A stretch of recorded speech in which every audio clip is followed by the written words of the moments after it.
रमज़ान का महीना था। मक्का की मुक़द्दस सरज़मीन पर पहली सहरी का वक्त था। फजर की आज़ान की सदाएं फ़ज़ा में गूंजने लगीं।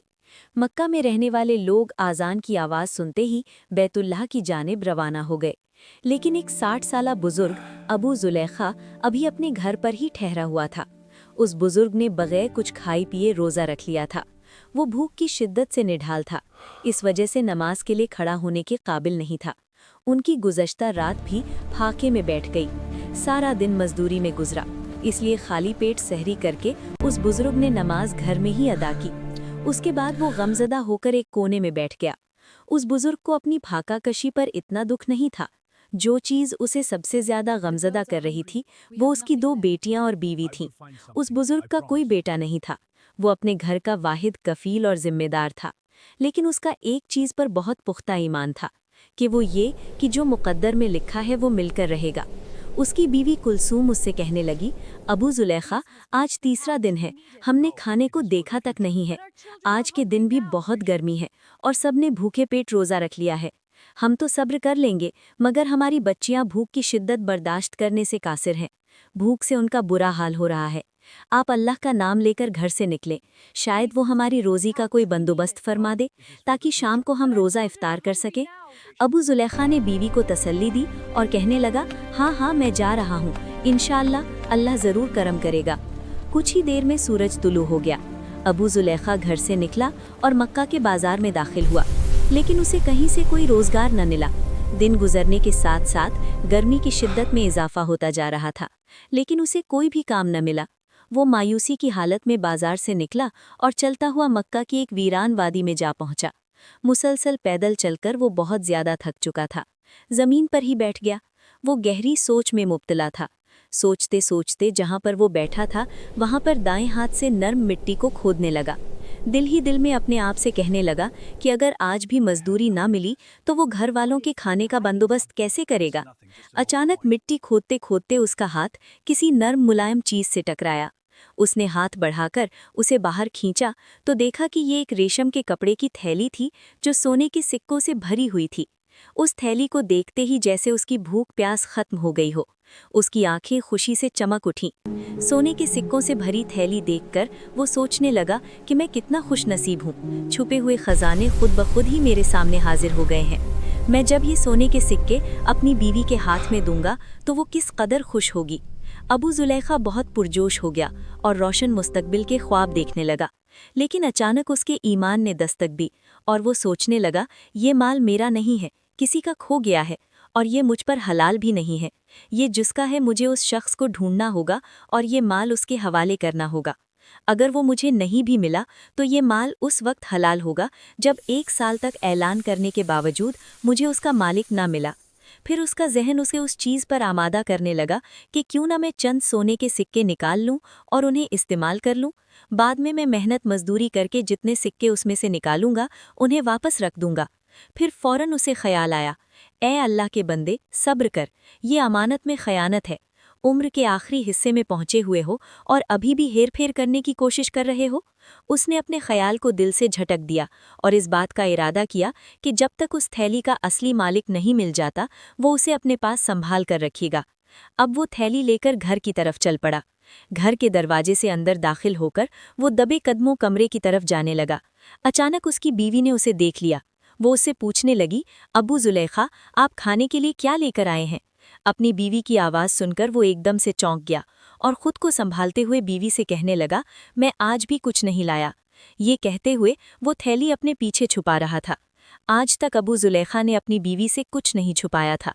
बीवी ने जब देखा कि उसका शौहर उससे कुछ छुपाने की कोशिश कर रहा है तो उसने सख्त लहजे में कहा, आपके पास कुछ ना कुछ तो ज़रूर है, लेकिन आप छुपा रहे हैं। मुझे जल्दी से बताएं कि आपके पास क्या है। ये बात अबू जुलेखा पर आश्कार हो चुकी थी कि उसकी बीवी ने उसे कुछ छुपाते हुए देख लिया है। उसने अपने दोनों हाथ बीवी के सामने किए। उसके हाथों में सोने से भरी हुई वो थैली थी और फिर उसने उसे सारी बात बता दी कि उसे ये थैली कहाँ से मिली है। कुलसूम दीनदार औरत ज़रूर थी, लेकिन वो अबू जुलेखा जैसा सब्र नहीं रखती थी। उसने फौरन अपने शौहर से कहा, इसमें से कुछ सिक्के ले जाओ और कुछ खाने के लिए खरीद लाओ। अबू जुलेखा ने गुस्से में जवाब दिया, नहीं, हरगिज नहीं। अगर तुमने उस थैली को हाथ लगाया या किसी को भी उसके बारे में बताया तो मैं तुम्हें तलाक दे दूंगा। कुलसूम एकदम से डर गई और खून के घूंट पीकर खामोश हो गई। ये रात भी उन्होंने फाके में बसर की।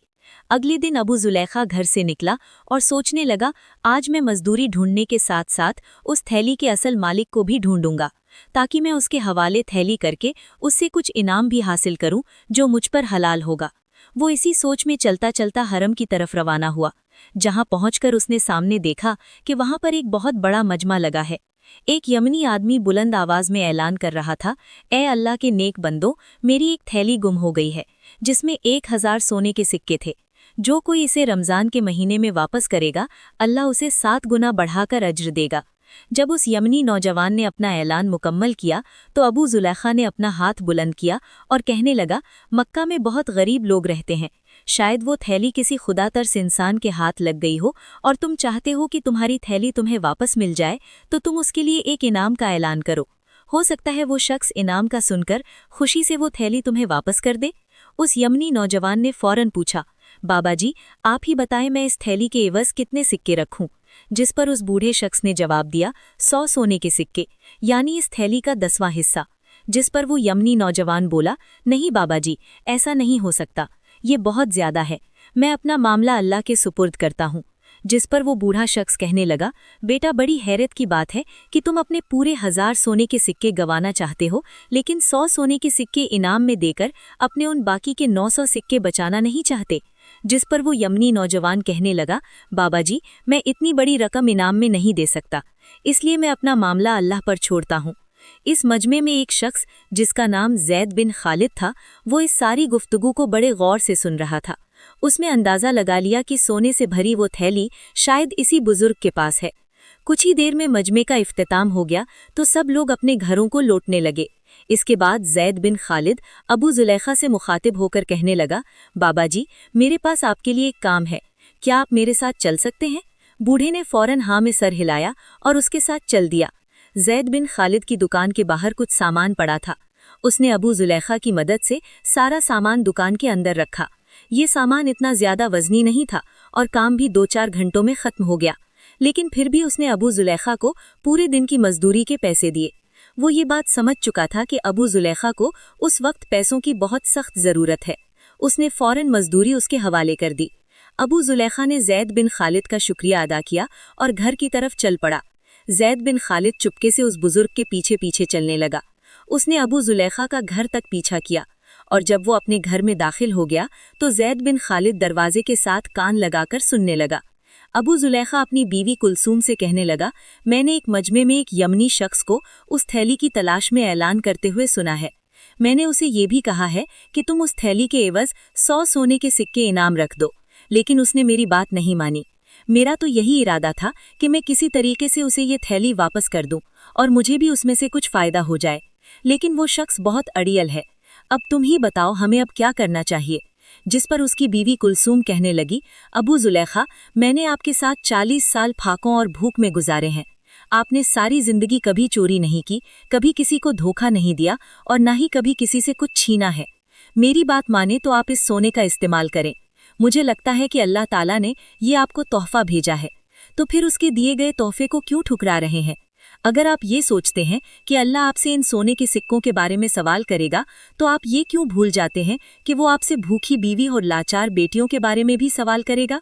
जिसके बाद अबू जुलेखा दिल में सोचने लगा कि मैं इसमें से सोने के कुछ सिक्के खर्च कर लूं, लेकिन वो फौरन ही अपने फैसले से वापस पलटा और ख्याल करने लगा, मैंने सारी जिंदगी सब्र से गुजारी है और आज मेरी टांगे कब्र में है, तो मैं अपनी 60 साला जिंदगी के सब्र को एक ही दिन की लज्जत पर क्यों कुर्बान कर दूं?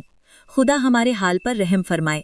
और उसने बुलंद आवाज में कहा, मैं ऐसा हरगिज नहीं करूंगा, मैं अपनी कब्र को आग से नहीं भर सकता। जैद बिन खालिद, जो दरवाजे के साथ कान लगाकर ये सारी बातें सुन रहा था, उसकी आंखों से आंसू बहने लगे। उसे अबू जुलेखा की बेबसी पर अफसोस होने लगा। उसने उसी वक्त अबू जुलेखा का दरवाजा खटखटाया। अबू जुलेखा फौरन बाहर आया। जैद बिन खालिद अबू जुलेखा को गले से लगाकर रोने लगा, ए अल्लाह के बंदे, मैं कुर्बान जाऊं तेरे सब्र पर, अल्लाह तुझे बहुत अज्र देगा। तुम मुझे बताओ मैं तुम्हारी क्या खिदमत कर सकता हूँ? ابو زلیخا نے جواب دیا، اے خدا کے بندے، تم پہلے ہی میری بہت مدد کر چکے ہو، تم نے ذرا سے کام کے بدلے پورے دن کی مزدوری دی۔ پھر زید بن خالد کے ذہن میں خیال آیا اور وہ اس سے کہنے لگا، میں جانتا ہوں کہ سونے کی تھیلی تمہارے پاس ہے، تم ایسا کرو، انعام کی رقم کو تھوڑا سا کم کر دو، شاید وہ شخص مان جائے۔ ابو زلیخا نے جو کچھ تھوڑے سے پیسے کمائے تھے اپنے گھر والوں کے پاس بیٹھ کر ان پیسوں سے افطاری کی۔ اگلے دن پھر کام کی تلاش میں گھر سے حرم کی طرف نکلا۔ وہ یمنی شخص وہاں پر موجود پھر سے اعلان کر رہا تھا، جو کوئی میری سونے سے بھری ہوئی تھیلی واپس کرے گا اللہ اسے 7 گنا بڑھا کر اجر دے گا۔ ابو زلیخا پھر سے ہاتھ بلند کر کے عرض کرنے لگا، اے نوجوان، میں نے تم سے پہلے بھی کہا تھا کہ مکے میں بہت غریب لوگ رہتے ہیں، شاید وہ تھیلی کسی خوف خدا رکھنے والے کو مل جائے اور وہ انعام کے لالچ میں واپس کر دے، چلو تم 100 سونے کے سکے نہ سہی 10 کا ہی اعلان کر دو۔ اس نے کہا، ہرگز نہیں، میرا فیصلہ قیامت کے دن اللہ کے سامنے پیش ہوگا۔ اس کے بعد سارے لوگ وہاں سے چلے گئے۔ تیسرے دن پھر سے وہ یمنی نوجوان